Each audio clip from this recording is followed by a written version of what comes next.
Now, Chief Meteorologist Chad Merrill with your full 7-day forecast.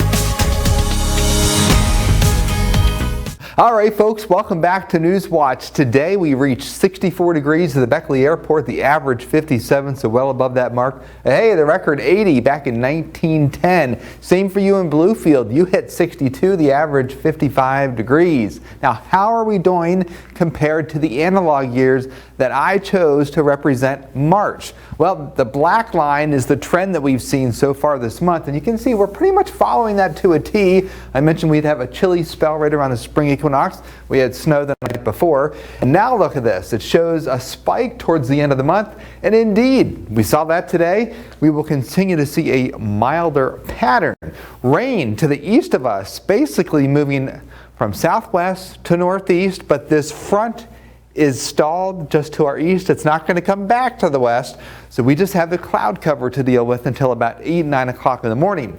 We have a sprawling area of high pressure where you see the clear skies across the Midwest, and eventually that will work into our region. Our temperatures right now range from the upper 40s to the lower 50s, a little bit warmer across the Greenbrier Valley. The low temperature, about 34 degrees, will be about 3,000 feet. Otherwise, if you're at about 1,500 feet, your temperatures will be very close to 40 degrees, so mostly cloudy whenever you wake up in the morning. Yes, we do have a lot of cold air here across the northern plains. That is going to move to our east. It's not going to seep south and east directly into our region.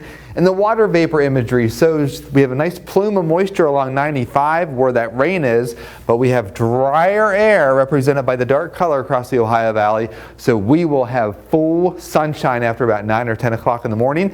That will warm our temperatures up into the upper 50s, and the winds will turn a little bit gusty in the afternoon. We'll see anywhere from 15 to 25 mile-an-hour gusts.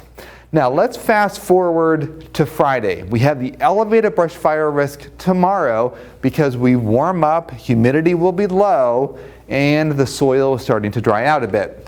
I'm a bit concerned about Friday. These isobars are lines of equal pressure. We'll have gusts on Friday anywhere from 30 to 40 miles an hour, but I think the western Greenbrier Valley has the opportunity to see gusts 45 to 50 miles an hour, and the Weather Service could potentially issue wind advisories. Also, we will have low humidity, so we will have the enhanced brush fire risk on Friday, and I'm really particularly concerned about the eastern panhandle into northern Virginia because they could have a repeat performance of the wind and low humidity that they saw March 20th when those brush fires broke out. The difference being they've had a little bit of rain, so there's a little bit more soil moisture, but don't be surprised if there's a couple of brush fires across West Virginia and Virginia once we get into Friday. Now, over the weekend, we will have a couple of showers work in early on Easter. It looks like it's going to exit by about 9 or 10 o'clock in the morning, so don't cancel those Easter egg hunts. But next week, we've got a pattern change. We've got a cold front that's going to push through, and that will bring a good threat for a widespread soaking of about 1/2 inch of rain. And once that exits, folks, it's going to get cold once we get into Wednesday. So once again, an elevated brush fire risk Thursday and Friday across the region.